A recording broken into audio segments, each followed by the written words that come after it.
Hello, welcome to Anshika Higher Academy. This is the series of Tamil Nadu Board History 12th class, and this is chapter number 7 that we will cover in this video. Palakkar Rebellion. There are mainly 4 topics in this chapter: the Palakkar system in Tamil Nadu, the role of Puli Tewar in anti-British rebellion, the rise of Kota Bomman and his fight against the British, the second rebellion led by the Marudi brothers. In Tamil Nadu, as in other parts of India, the earliest expressions of opposition to British rule took the form of localized rebellions and uprisings. Chief among these was the revolt of the Poligas against the East India Company. The Palakkar system had evolved with the extension of Vijayanagar rule into Tamil Nadu. Each Palakkar was the holder of a territory of Palayam, usually consisting of a few villages granted to him in return for military service and tribute. In most cases, the Palakkars gave little attention to perform their duties and were interested in increasing their armed powers. With their numerical strength, extensive resources, local influence, and independent attitude, the Palakkars came to constitute a powerful force in the political system of South India. They regarded themselves as independent sovereign authorities within their respective palayams, arguing that their lands had been handed down to them across a span of 60 generations. Such claims were brushed aside by the East India Company. Puli Thewar. Among the Palayakaras, there were two blocks, namely the Western and the Western and Lastern blocks. The Western block had Marawa Palayakaras, and the Eastern Bloc had Telugu Palayakaras. Puli Thewar of Narkatu Sabal headed the former, and Kota Bomman of Panchalam Kuruchi led the latter. These two Palayakaras refused to the kisi, played the kist tribute to the Nawab and rebelled. Many of the neighboring Palayakaras put up certain pretexts and did not pay the tribute. Mahfuz Khan, with the assistance of the British Army under Colonel Heron, undertook an expedition to suppress the revolt in March 1755. Puli Thewar and the Marawa Palayakaras of the Western Bloc stood firm against the British. Col Heron decided to deal with the Marawa family. Colonel Heron tried to change the mind of Puli Thewar by diplomatic moves and by show of force, but he failed in his attempts. Puli Thewar proceeded to consolidate his position by organizing the Marawa Palayakaras of the West into a strong confederacy. He also attempted to get the support of Hyder Ali of Mysore and French against the British. The British approached Ramanand Puddukottai and Dutch for help. Hyder Ali couldn't help Puli Thewar due to the Mysore-Maratha struggle. Yusuf Khan Sahib was entrusted by the British with the duty of tackling Puli Thewar and his allies. Puli Thewar attacked Madurai and captured it from Mahfuz Khan. Puli Thewar's military success had no parallel. The native ruler triumphed against the British. It is a clear demonstration of the Marawa might and the heroism of the patriots. But Yusuf Khan recaptured Madurai with the help of Palayakaras of the Eastern Bloc and the king of Travancore. Yusuf Khan had many victories after battles.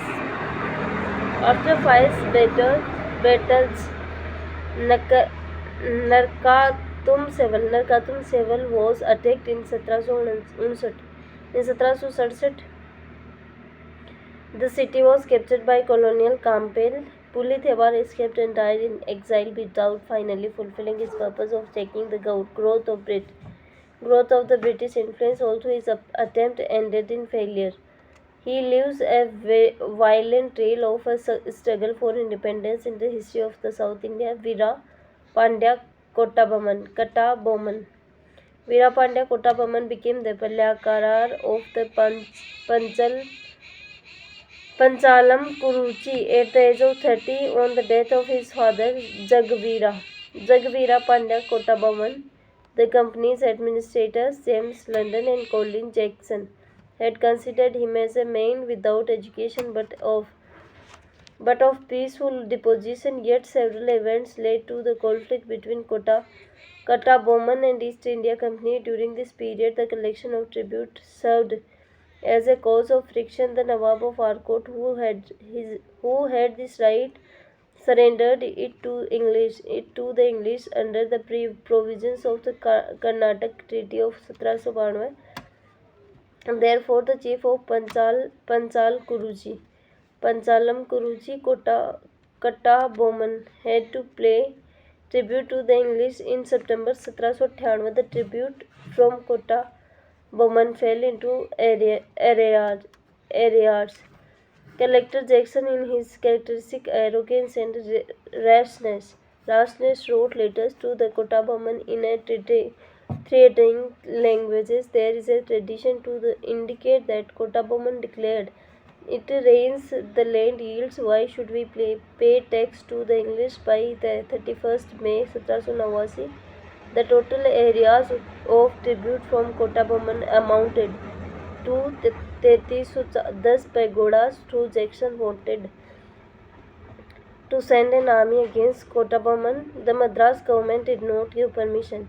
Hence, on the 18th August 1798, Jackson sent an order to Kota Bowman to meet him in Ramnathpuram. Within 2 weeks, in the meantime, Kota Bowman went with arrears of tribute to meet Jackson. Kota Bowman was humiliated twice by Jackson when the former wanted to meet him at Tirukulam and Srivilluputur. But he was told that he could meet the collector only at Ramnathpuram. Despite his humiliation, Kata Bowman followed Jackson for 23 days in a journey of 400 miles through the latter's route and reached Ramnathpuram on the 19th September. An interview was granted by Jackson, and Kata Bowman cleared most of the arrears, leaving only 1090 pagodas as balance. During this interview, Kata Bowman and his minister Shiv Subramania Pillai had to stand before the arrogant collector for 3 hours together. Still, he did not permit them to leave the place, but directed them to stay inside the fort. Kata Bowman suspected the intentions of Jackson. Hence, he tried to escape with his minister and brother Oma Thurai. At the gate of the fort, there followed a clash in which some people, including Lieutenant Clark, were killed. Siva Subramania Pillai was taken prisoner, but Kota Bowman escaped after his return. After his return to Panchalam Guruji, Kata Bowman appealed to the Madras Council, submitting the facts. The Madras government directed Kata Bowman to appear before a committee. Meanwhile, the government released Shiva Subramania Pillai and suspended the collector Jackson. In response, Kata Bowman decided to submit.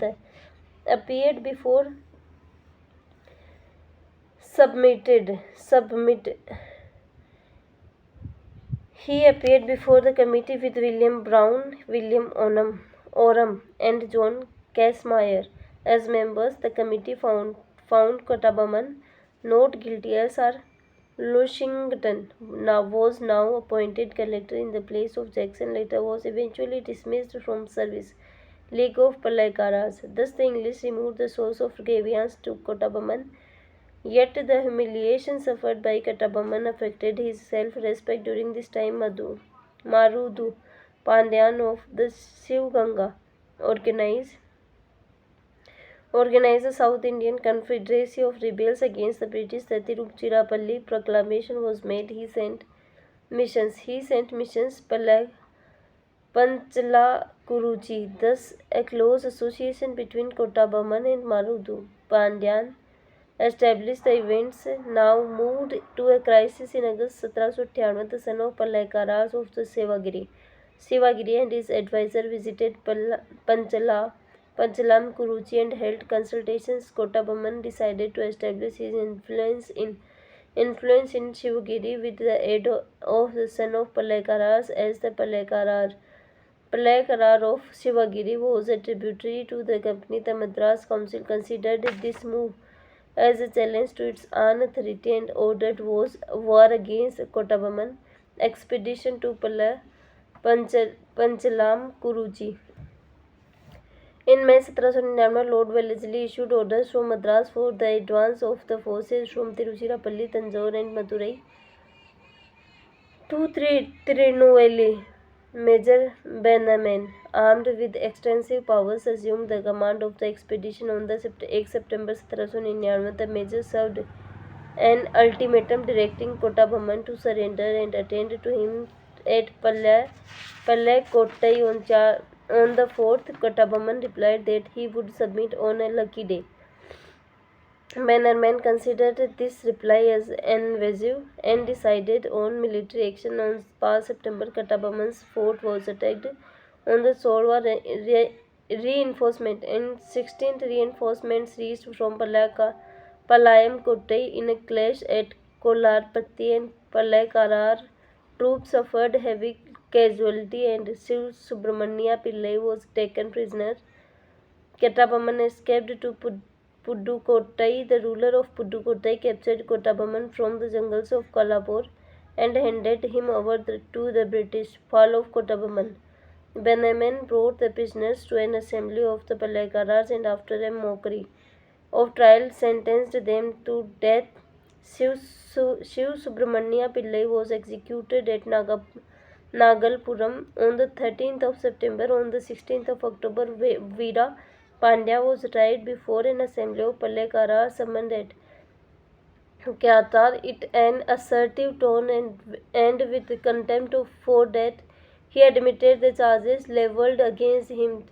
Thereupon, Bannerman announced death penalty. On the 17th of October, Kottaboman was hanged to death at a conspicuous spot near the old fort of Kyatar. Veera Pandya faced the last moments of his life with the pride of a hero. Murudhu brothers. Despite the exemplary repressions of Palakarars in 1799, rebellion broke out again in 1800. This time in a more cohesive and united manner. Although the 1800 से 1801 rebellion was to be categorized in the British records as the Second Palakar War, it assumed a much broader character than its predecessors. It was directed by a confederacy consisting of Marudhu Pandyan, of Shiv Ganga, Gopal Naik of Dindugal, Kerala, Verma of Malabar, and Krishnappa Naik and Dhundaji of Mysore.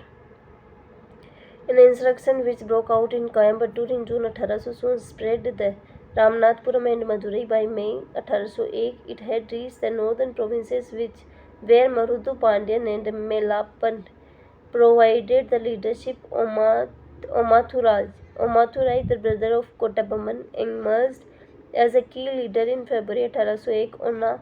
Omathurai and 200 men by cavalry took control of Panchalam Kuruchi fort. The fort, now reoccupied and reconstructed by rebel forces, Panchalam Kuruchi became the center of the uprising. 3,000 armed men of Madurai and Ramnathapuram displaced. The Marudhu Pandyan joined up with the Panchalam Kuruchi forces. However, British forces quickly asserted itself. The Palakarar forces based at Panchalam Kuruchi were crushed by the orders of the government. The site of the captured fort was plugged up and shot with castor oil and salt so that it should never again be inhabited.